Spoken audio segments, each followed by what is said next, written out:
showered and fresh when you're out in the harvest field harvesting. You get dirt under your fingernails. Your clothes get worn out.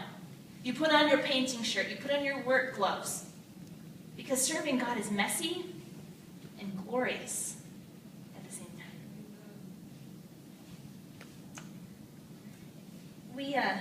I actually was going to wear this to church today, but then I remembered we had child dedication, so I thought I would wear something a little bit nicer for you today since you might be taking pictures.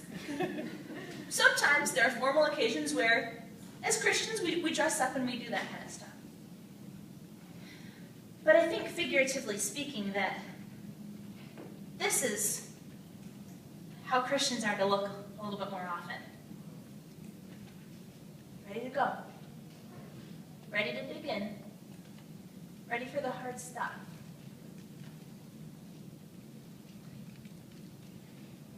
And ministry looks like wiping babies' noses in the nursery. Why? Because wiping their noses gives them dignity. And it helps keep everyone healthy. That's why we wipe noses. Ministry looks like teaching preschoolers how to sit still and focus. Well, that's quite a feat. But why do we do it? Is it just so they can sit still and focus? No, they can get that in school. What the church has to offer is that we believe that 3-, and 4-, and 5-year-olds are fully capable of understanding who Jesus is and that he loves them. And we want them to learn that.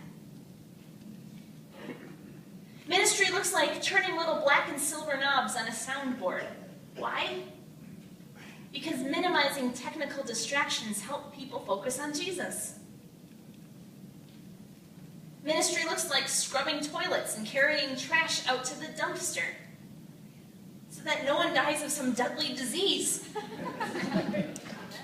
We want them to meet Jesus before that happens.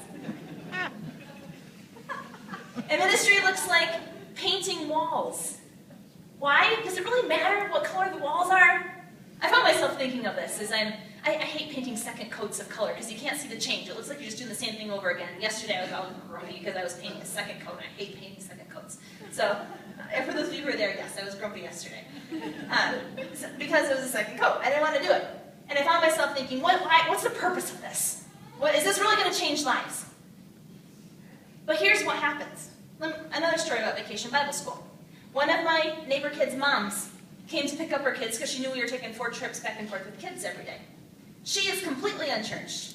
She doesn't even want to really talk about church. Her family doesn't want to talk about church. The fact that her kids were here was amazing. The fact that she came to help transport kids was amazing.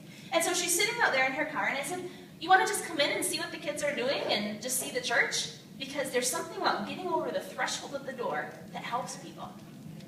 So she's like, sure. And so I brought her in. And you know the first thing she said was, when she walked into the lobby, she said, oh, it looks comfortable here.